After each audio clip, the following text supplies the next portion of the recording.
Assalamualaikum warahmatullahi wabarakatuh. Selamat pagi anak-anak. Bagaimana kabarnya anak-anak ibu yang ada di rumah? Semoga pada sehat semua ya.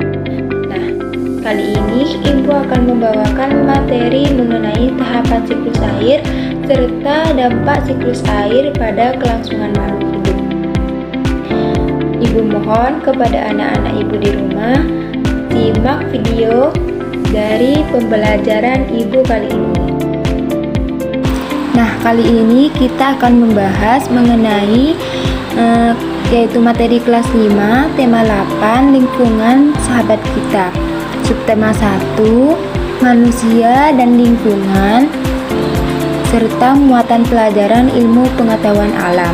Nah, selanjutnya, pentingnya air bagi kelangsungan hidup makhluk hidup. Air selalu tersedia di bumi karena adanya siklus air. Nah, siklus air adalah proses berputar air yang terjadi secara terus-menerus dari permukaan bumi ke atmosfer dan kembali lagi ke permukaan bumi. Tahapan siklus air yang bermanfaat bagi makhluk hidup adalah hujan.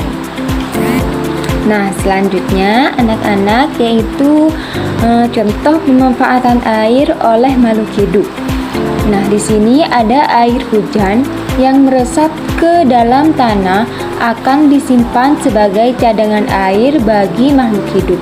Nah, air yang mengalir dan memenuhi sungai-sungai dan danau yang berguna untuk beraktivitas makhluk hidup di bumi.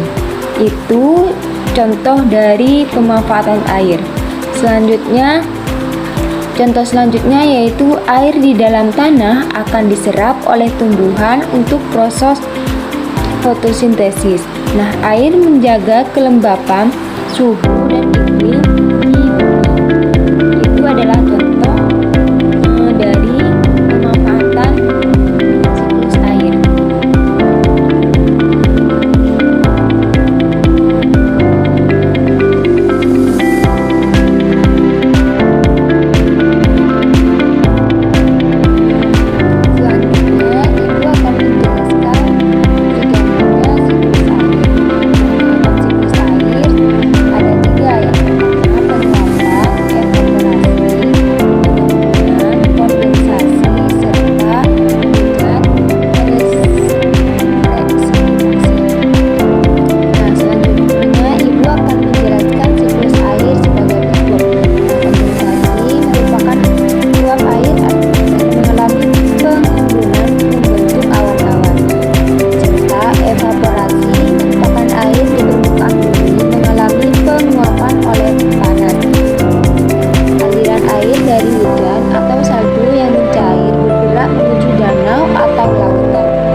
Terbentang dari hulu hingga hilir.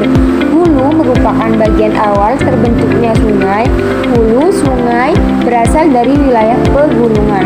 Bagian hulu biasanya memiliki mata air.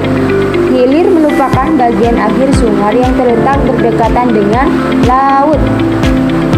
Serta sungai mendapatkan air dari mata air, aliran air dalam tanah, dan aktivitas masyarakat. Pada hari yang terik, panas matahari mengakibatkan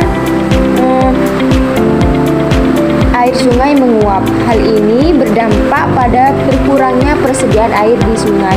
Terlebih saat musim kemarau, jumlah air yang menguap jauh lebih banyak hingga mengakibatkan kekeringan. Oleh karena itu, kita harus menghemat persediaan air dengan benar supaya kita bisa memanfaatkan air dengan sesuai dengan kebutuhan yang kita butuhkan. Selanjutnya, Ibu akan memberikan contoh pemanfaatan sungai adalah sebagai berikut.